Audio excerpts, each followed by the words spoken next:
Hey, what's up guys? My name is Jurijs. Welcome to another video. Today we're talking about this mini pond. It's 5 weeks old, it's no filter, no CO2, low tech, only using tap water, and it's looking gorgeous.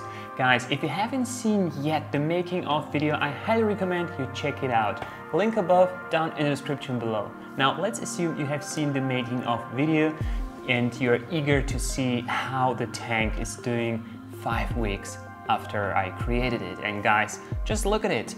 Lots and lots of plants growing immersed. Let's go quickly through them. So in the rear corners we have the Mosscotton SWAG, which is a stem plant looking a little bit like mini bamboo. Absolutely love this plant. It looks a little bit wrinkled. I've been using a different light before that was sitting very close to the plants. I think that is maybe still an effect from this. Now I have a different light. I'm gonna talk about it in a second. The Mosscotton SWAG I have trimmed already twice and replanted the trimmings. This is why it is so bushy now, and I really want to get rid of this wrinkled growth because I see in between the new growth, the side shoots, is not wrinkled. So I'm going to trim back all the wrinkled growth, literally close to the water level to where I see the side shoots coming out. And yeah, fingers crossed, we're going to get rid of this wrinkled look. In the middle we have Pagostemon erectus. It took a while, now it's growing immersed, and let's give it a little bit more time to reach more depth, more width, and then yeah, it's going to look even better. And I think somewhere around this height we can start to hope for a flower. And when Pagostemon erectus flowers, you will know where the name comes from. More towards the foreground we have the Hygrophila Araguaia. Absolutely hilarious comments on the previous making of video about this plant, in particular in the way I used it. However guys, the Hygrophila Araguaia is growing immersed. It was red, now it has turned green. This is the difference between the immersed and the submersed growth. But good news, it has already produced side shoots, and I see some buds where flowers will come out. So I think in a week from now it's going to start flowering. Really nice plant, I've used it for that purpose. And if you want to see this plant flowering like first hands before I do another update video on this one that might take a while, highly recommend you follow me on Instagram. That's Jurijs, also linked down in the description below. What do we have else here? We have plenty of Hydrocotyle tripartita growing all over the place. In the background, on the side, we have those shoots. In the foreground, I've already trimmed Hydrocotyle tripartita a little bit.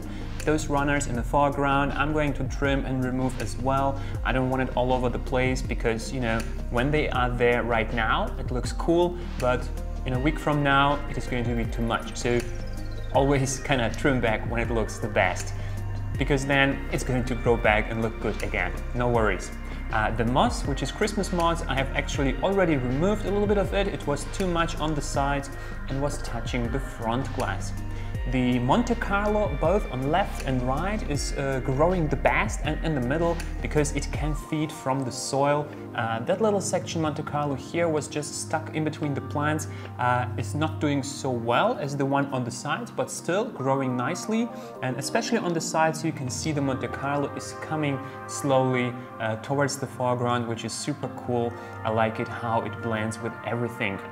We see a little bit of Eleocharis mini here and there, especially in the middle. And fun fact, there is one leaf of Marsilea hirsuta that is growing immersed, so this is a nice little detail.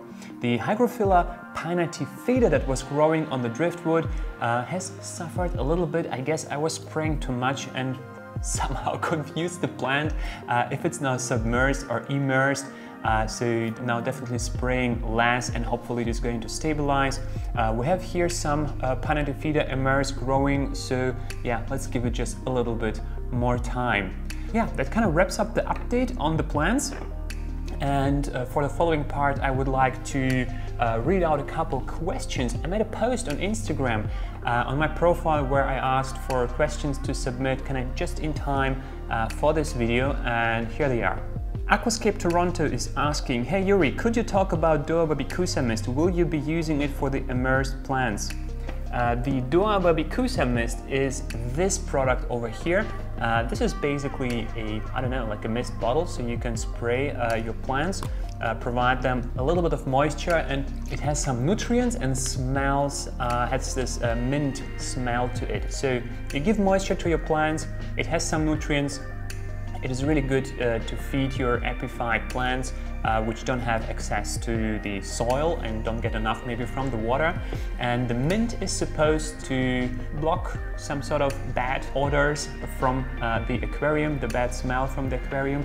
And at the same time, it is supposed to keep insects away from the aquarium and also to prevent mold and fungus. And so far so good. I have also added some springtails to this one, you know, doing those immersed terrarium, aquaterrarium, all kind of setups. I highly recommend using springtails, making your setup bioactive. If you want to know more about this stuff, I highly recommend to check out Serpo Design. His link to his video will be down in the description below. So, next question. Don Raynell is asking, that light, it's beautiful, quite powerful for the aquarium. How many hours do you have the light on for? So, like I said before, I used to have a different light quite close to the surface, wasn't looking nice, was cramped, and didn't like it. So I pulled out my vintage 88 Solar Mini. That answers the question. This is a 88 Solar Mini. This is kind of a distinct product. It was discontinued in 2012. It was replaced by the 88 Aqua Sky light. So this is not LED, this is a compact fluorescent light, basically like a bended T5 tube. I think it has 18 or 24 watt. I'm not exactly sure. And yeah, looking good, doing a great job. I used to have it on a timer when it was behind me on the kitchen counter. Now on the island, I basically just turn off in the evening when I go to bed, and I turn on in the morning when I wake up. So more or less 12 hours, sometimes more, sometimes less. I think that's fine. Next question is Gabriel Barriel or Gabriel Baril. I like the idea of the false bottom, but why? Is that space used by something? So Gabrielle is referring to the double bottom here, and this is, well, that's the design. Those aquariums are called DOOA Neo Glass Air. The air because they look like they're floating in the air. There is no other use than the aesthetics. Next question. What is your maintenance routine? Great question. So, I used to do water changes in the beginning every day, like a complete water change, which goes super quickly because I'm using tap water. The water volume that I have to replace, like the complete water volume, is only 2 liters. For this, I have this jar, 2 liters measures until here. To do so, I use this air tube with a suction cup. It goes into the aquarium so I can position it close to the substrate, and the other end goes into the jar, and then with the help of gravity, water runs out. Then I replace with fresh tap water in the jar. Then I would place the jar somewhere above the mini pond and then do the opposite thing to refill. So yeah, I've been doing this every day in the first 2 weeks. After that, yeah, got a little bit lazy, slowed down a little bit, but also I think it starts to balance, you know, everything working quite nice here. Doesn't need to do it daily, but I try at least to do 2 water changes per week. Definitely the more the better, because we have no filter here, and I think that answers the question. Next one. Maynard 8010 is asking, what will you be stocking all those nano tanks with, or will they be empty? All the nano tanks, if you have seen the making of video, I have an entire nano gallery, and this is just one of these. And yeah, so this one in particular is by now only stocked with Cliton corona, aka horned neurite snail.